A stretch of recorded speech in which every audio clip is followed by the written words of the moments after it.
Эфир Абхазского телевидения продолжает русская служба новостей. Здравствуйте. И в начале выпуска коротко о главных темах дня. Аслан Бжаня посетил объекты военной инфраструктуры, расположенные в восточной части Абхазии. В Абхазии продолжаются Дни культуры Чеченской Республики.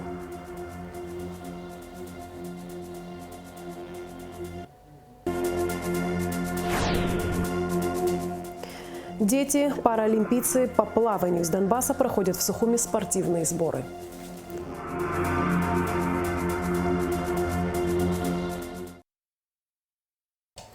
Президент Абхазии, главнокомандующий вооруженными силами Аслан Бжаня в ходе инспекционной поездки посетил объекты военной инфраструктуры, расположенные в восточной части Абхазии. Глава государства в сопровождении вице-президента Бадры Гунба, спикера парламента Лаши Ашуба, министра обороны Владимира Ано, начальника генштаба вооруженных сил Владимира Савченко и секретаря Совбеза Сергея Шамба также посетил воинские части Минобороны. Президент проконтролировал ход исполнения данных им поручений по ремонту одной из воинских частей. 15-16 марта в республике отмечают 30-ю годовщину мартовской наступательной операции в Отечественной войне народа Абхазии. 15 марта 1993 года абхазские соединения форсировали реку Гумиста и овладели стратегически важными высотами близ Сухума. Мотострелковые подразделения должны были форсировать несколько участков реки при поддержке с воздуха и с моря, прорвать первый оборонительный рубеж противника и развить дальнейшее наступление по освобождению Сухума. Однако операция, начавшаяся в ночь с 15 на 16 марта, не имела успеха. После кровопролитных боев 17 и 18 марта абхазские части вынуждены были отойти на исходные позиции. Как считают военные историки, операция по освобождению столицы от врага оказалась неудачной, так как у молодой абхазской армии к тому времени еще не было достаточно опыта ведения боевых действий. В мартовских боях погибли 222 бойца абхазской армии. Несколько сотен человек получили ранения, а 23 человека пропали без вести.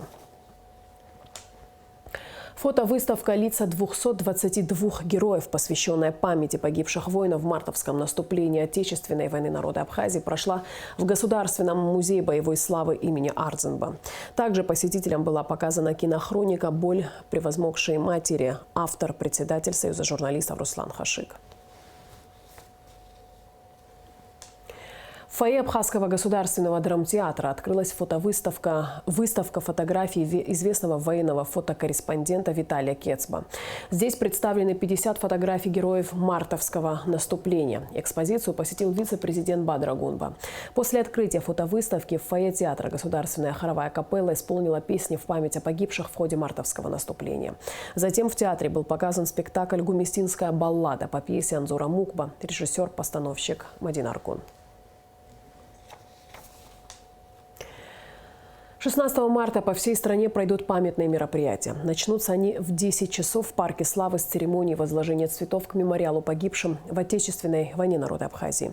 В 16 часов у Гумистинского моста состоится акция памяти. В 17 часов возложение цветов к мемориалу первого президента Владислава Ардзинба в селе Нижняя Ишера. Зажжение свечей в память о погибших в мартовском наступлении. Мероприятия, посвященные 30-й годовщине мартовской наступательной операции, организуют Министерство культуры, столичная администрация и Сухумское высшее общевойсковое командное училище. Премьер-министр Александр Анкваб заслушал промежуточный отчет руководителя управления капитального строительства Тимура Агрба о ходе ремонтно-восстановительных работ на объектах военной и социальной инфраструктуры, финансируемых за счет собственных средств республиканского бюджета. Как сообщил начальник УКСа, в этом году будут завершены работы, не выполненные в полном объеме в 2022 году, в числе которых капитальный ремонт детского сада в Пицунде. В Ачамчирском районе завершено восстановление автомобильного моста в селе Лабра. Капитальный ремонт второго сельского моста продолжается. Выполнены кровельные работы в Доме культуры села Чло. Проводятся строительно-монтажные мероприятия в фельдшерско-акушерских пунктах сел Адюбжа, Пакващ и Кутол. В ближайшее время в селе Пакващ также начнется восстановление автомобильного моста. Сдан в эксплуатацию мост в селе Кацыкыт. Строители приступят к ремонту второго моста в этом же селе.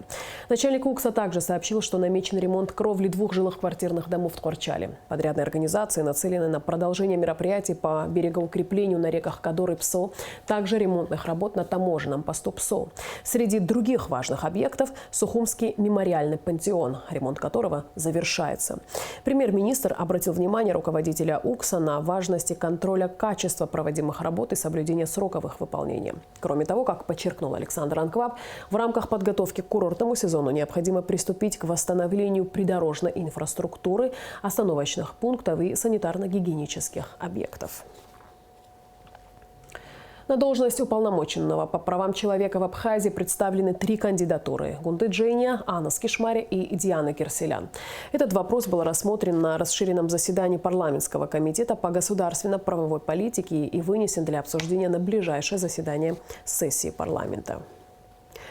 Госдума ратифицировала протокол к соглашению между Россией и Абхазией, направленный на усиление ответственности за расходованием российских средств на выплату пенсий гражданам России, постоянно проживающим в Абхазии, сообщает ТАСС. Предусматривается возврат абхазской стороной сумм пенсий и доплат к ним, излишне полученных родственниками умерших пенсионеров из-за несвоевременного извещения о факте их смерти. Кроме того, предусмотрена возможность взыскания этих сумм с виновных лиц. Также протокол закрепляет возможность беспрепятственного перемещения через границу грузов, необходимых для выполнения российской стороной обязательств в целях реализации соглашения. Народному писателю Абхазии Алексею Гого исполнился 91 год. С днем рождения Алексея Ночевича поздравил президент Аслан Бжания. Глава государства отметил выдающийся вклад писателя в развитие абхазского языка и литературы и пожелал ему долгих лет жизни, здоровья, благополучия и творческих успехов. Комиссия по государственной премии имени Дмитрия Гулия в области литературы, искусства и архитектуры объявляет конкурс на соискание премии. На конкурс допускаются произведения, увидевшие свет в 2020-2022 годах. Заявки на выдвижение принимаются до 1 июня. Отмечает свой юбилей судья в отставке Лидия Трещева. От имени Верховного суда и всех судов общей юрисдикции с 80-летием Лидию Трещеву поздравила председатель Верховного суда Саида Бутба. Отметив ее неоценимый вклад в построение и развитие судебной системы Абхазии, Саида Бутба пожелала Лидии Евгеньевне крепкого здоровья, мира и благополучия. В Абхазии продолжаются Дни культуры Чеченской Республики. Во вторник на сцене Государственной филармонии свое мастерство показали оркестр народных инструментов, солисты Чеченской филармонии и мужская хоровая капелла «Илла». Вечер получился по-кавказски зажигательным. Зрители горячо реагировали на выступления чеченских артистов. О ярких номерах, бурных эмоциях и об единстве народов и культур в репортаже Шазины Ханагуа.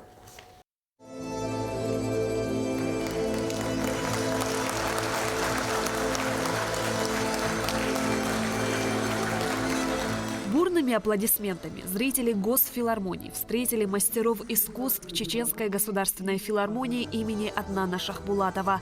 Концерт открыл оркестр народных инструментов под управлением заслуженного артиста Чечни Рамзана Багасаева. В репертуаре произведений известных чеченских композиторов. Оркестр передает самобытную культуру Чечни и представляет ее на самых разных концертных площадках, как в республике, так и за ее пределами. Оркестр – носитель культуры, хранитель нравственных традиций Кавказа, раскрывающий образ жизни, глубинные истоки характера горцев, душа Чечни. Творчество оркестра является примером единства народного искусства и эстрады. Через несколько композиций к оркестру присоединились молодые абхазские музыканты, солисты музыкальной группы «Апснафолк».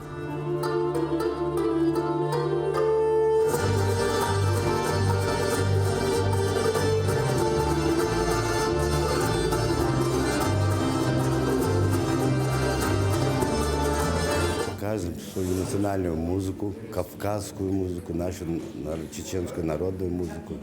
Надеюсь, вам понравится. Всего у нас в коллективе 20 человек. Ну, приехало только, а наш 15. Вместе со мной 15 человек. Очень хорошо приняли. Гостеприимный народ. Очень веселый, добродушный, отзывчивый. Большое спасибо.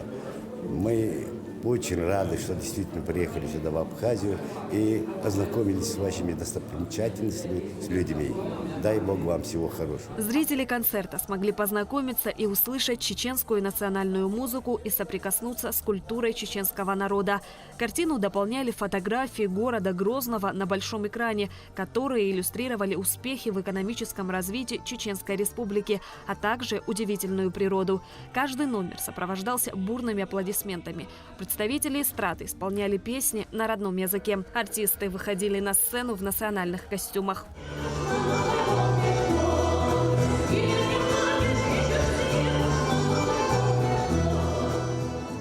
Во время выступления заслуженной артистки Чечни Айны Исаевой один зритель из зала не удержался, устремился на сцену и стал танцевать вместе с певицей. Позже это повторялось несколько раз.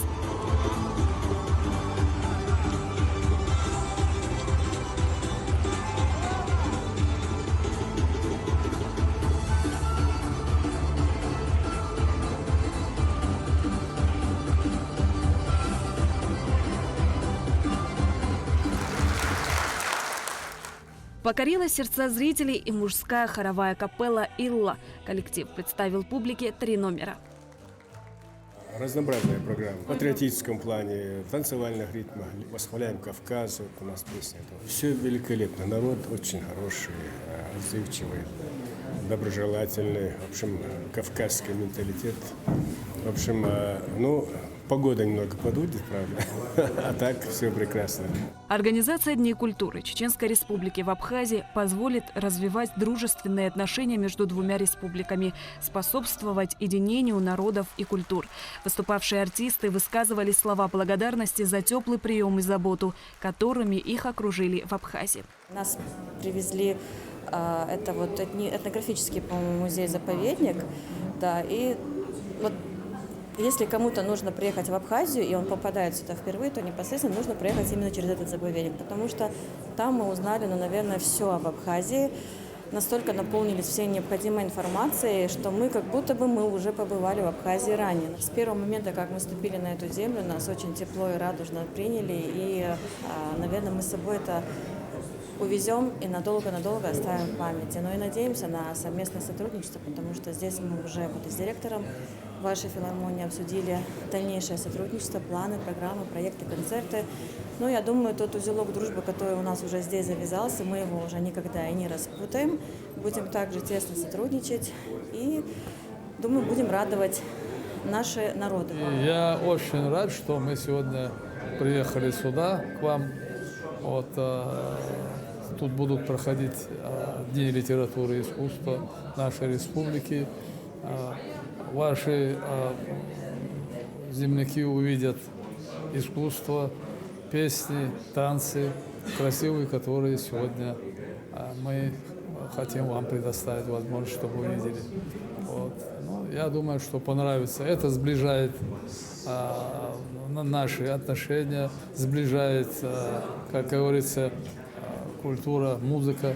Нам жить и строить помогает. Поэтому мы готовы сегодня с полной решимостью показать вам вот то, что мы привезли сегодня к вам. Концерт мастеров искусств Чеченской государственной филармонии стал ярким событием в культурной жизни Абхазии. А то, как приняли артистов абхазские зрители, еще одно доказательство братской связи двух народов. Шазина Ханагу, Фатима Герге, Заур Кварча, Абхазское телевидение.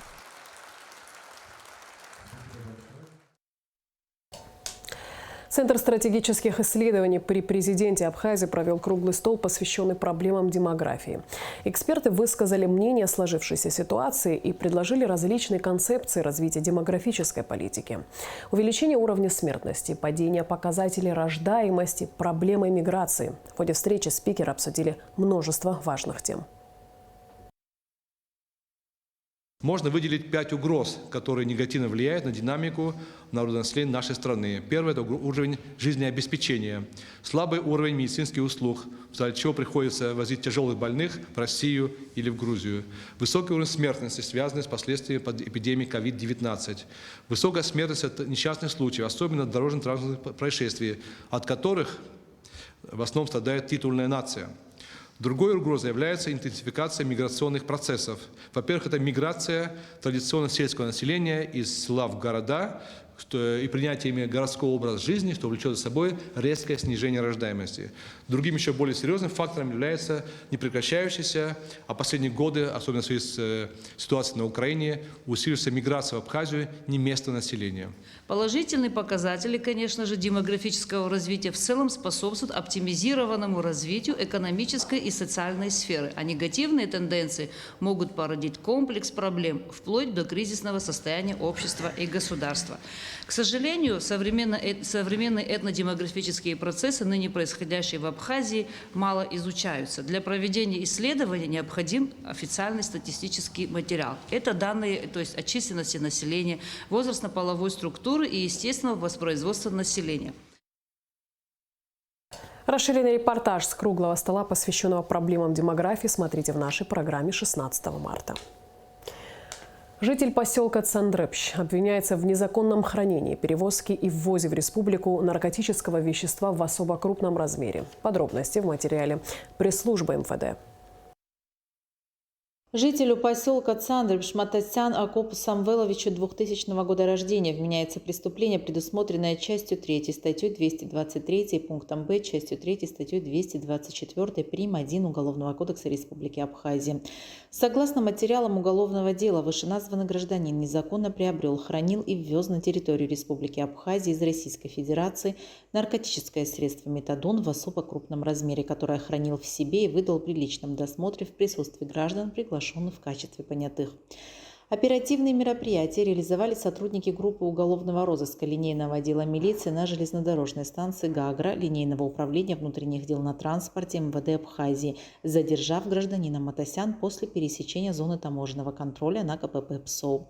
В настоящее время гражданин Матасян отбывает 15 суток административного ареста за незаконное потребление наркотических веществ. Орган предварительного расследования выйдет в Сухумский городской суд с ходатайством об избрании в отношении задержанного меры пресечения в виде содержания под стражей. Расследование проводит следственная группа линейного управления на транспорте МВД Абхазии. Сотрудники Государственной инспекции по маломерным судам МЧС и Погрануправления ФСБ России в Абхазии провели совместный рейд в акватории Сухумской бухты. В ходе рейда проводился досмотр плавательных средств на предмет наличия необходимых разрешительных документов на управление, а также техническое состояние маломерных судов. Рейд проводился в плановом порядке. Было проверено 5 маломерных плавательных средств.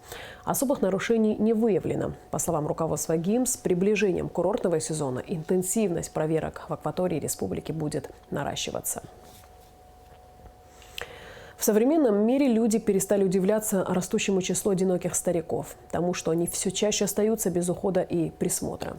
Но мы расскажем совсем другую историю. Ассоциация российских соотечественников Абхазии занимается оказанием правовой и социальной помощи 82-летней Валентине Чагадаевой, оказавшейся в тяжелой жизненной ситуации. Пожилую женщину без жилья и документов поместили в дом престарелых в Сухуми. О судьбе Валентины Чагадаевой и почему она осталась на улице, расскажет Эсма Гуланзе. Сколько вам лет? Ой, много. 82. Ну как же вы с 82 года коров пасли, как у вас сил хватало? Да вот и сейчас хватает, нога мучает.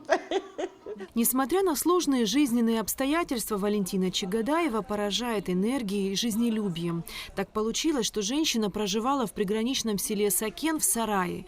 Ее пустили туда в обмен на то, что она будет присматривать за скотом. В феврале этого года женщина упала и сломала бедро. Я зашла в сарай, коровам раздала. Тёлочка маленькая запуталась в веревку. Ну, она не маленькая такая. Я хотела ножку ей поднять. Она меня, так я только нагнулась, как бы, она меня ударила, как полетела на пол, и на это колено и разбила ногу. А кто вам помог добраться? Да, соседка выгоняла телята. Я еле выползла на руках, я не ходила. Я кричу: Роза, Роза, Роза, она прибежала. Снег шел, она меня вытащила с сарая. Мои эти ребята, пограничники, пришли. Они наложили мне лангет сразу. Один там брат с них, мальчик, и Максим, такие хорошие, они паёк мне принесли.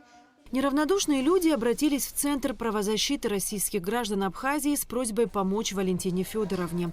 Сложность заключалась не только в транспортной доступности места жительства Валентины Чагадаевой, но и в отсутствии у нее документов. Никакого гражданства, кроме советского, у женщины нет. Конечно, Валентина Федоровна не всегда жила в сарае. Ее муж был офицером советской армии. По долгу службы семья жила в разных городах и странах. После его смерти и распада СССР женщина лишилась и жилья, и работы. Удалось поместить ее в госпиталь, военный госпиталь. Кстати, вот пользуясь случаем, я действительно хочу поблагодарить руководство госпиталя, Алиаса Джинджоля, в том, что они отнеслись к бабушке, которая на самом деле не имеет родственников никого. И весь коллектив настолько отнеслись вот с пониманием, с душой, сердцем. Удалось ее устроить в дом престарелых, но благодаря Александру Золотинскому я хочу поблагодарить его за открытость, за то, что он помог в такие маленькие сроки устроить и помочь в этой нестандартной ситуации. Говорят же, мир не без добрых людей. Их усилиями Валентине Федоровне была проведена операция, и уже после ее поместили в дом престарелых в Сухуме. Детей не было у нее, и родственники отсутствуют. Прям вот незамедлительно откликнулся глава администрации Гулрыбского района Саид Харазия. Сказал в любое время обращаться по любому вопросу, что касается здоровья бабулечки нашей, Валентины Федоровны. И Дом Москвы принял активное участие, часто приходили, проведывали. Центр правозащиты прорабатывает возможность оформления Валентине Чагадаевой необходимых документов и социальных выплат. На данный момент женщина обеспечена всем необходимым. Эсма Голанзе, Раму Камкия, Абхазское телевидение. С 1 марта по 31 мая в республике проводится перерегистрация пенсионеров. Соответствующее распоряжение подписано Кабинетом министров 28 февраля. Перерегистрация проводится с целью уточнения количества пенсионеров, состоящих на учете в отделах социального обеспечения Абхазии.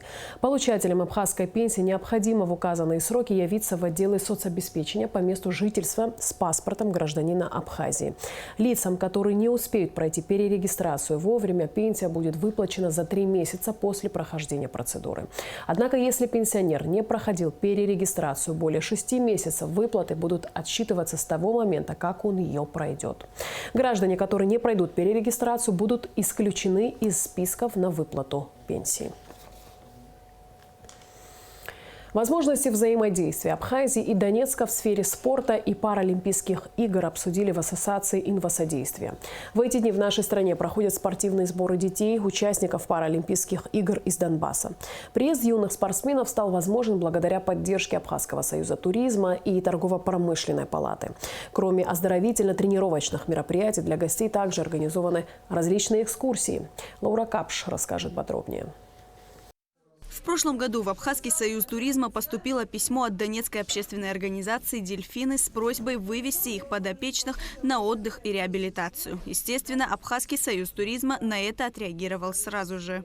Деток пригласили на чемпионат России в Краснодар паралимпийского соревнования по паралимпийским. Я так понимаю, по плаванию, именно по плаванию паралимпийскому, да. И деткам нужны сборы. Нужны срочно сборы, потому что, насколько я знаю, ребята тренируются на сухую, тренируются в дыхании в тазиках. Кто спортсмен, наверное, знает, что это такое. Дышат в тазик, чтобы сохранить дыхание. Данные сборы ребят свершились благодаря финансовой помощи и организационной, и Союза туризма, и торгово-промышленной палаты, конечно, в том числе. Потому что мы планировали деток принимать в апреле, в мае, когда уже потеплеет, солнышко будет светить. А тут здесь получилось так, что это было так вот очень спонтанно и срочно. Дети-пловцы находятся в Абхазии уже неделю. Их разместили в отеле «Комфорт», в котором созданы условия для людей с ограниченными возможностями здоровья. В отеле есть и бассейн, в котором ребята уже тренируются, чтобы участвовать в чемпионате. На чемпионат России попасть абсолютно непросто. Тем более это чемпионаты сильнейших. Мы, конечно же, из-за того, что мы не имеем спортивных площадок из-за войны, мы не попадали туда. Но у меня очень хорошая с главным тренером, и с председателем Паралимпийского комитета, и со всеми ребятами. Мы знаем друг друга очень давно. У меня с ними хорошие отношения, и они всегда дают нам фору для того, чтобы мы могли попробовать свои силы. Мы хотим показать всем, доказать, что не важно, что ты инвалид. Это вообще, этого слова у нас нет и не было никогда. Да, война – это очень тяжело, это больно, это страшно. Ты не знаешь, как выживешь ты сегодня или нет. Но ты хочешь, и ты добиваешься. Вот оно, абхазское гостеприимство. То есть каждый человек, с которым мы общаемся, открывает перед нами свои двери.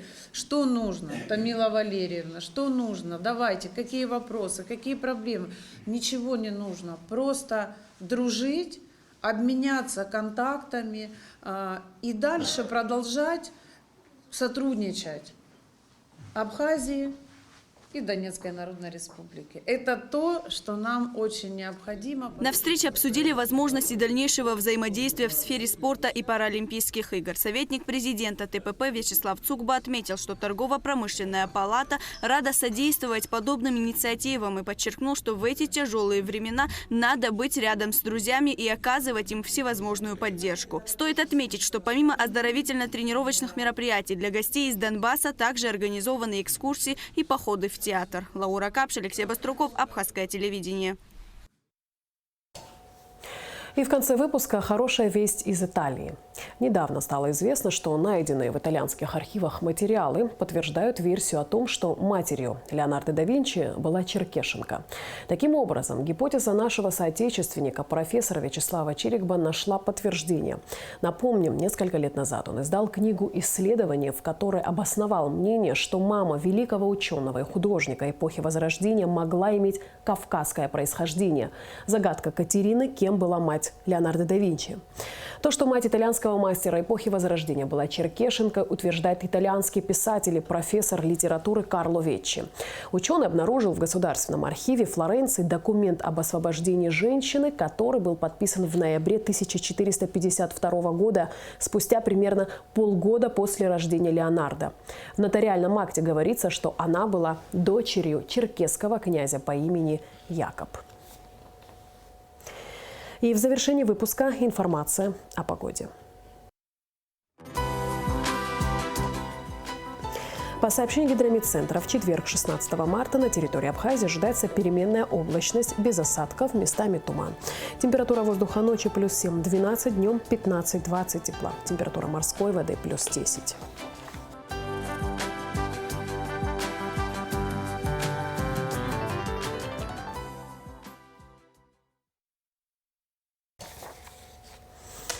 На этом наш выпуск завершен. Я с вами прощаюсь. Абхазское телевидение продолжает свою работу.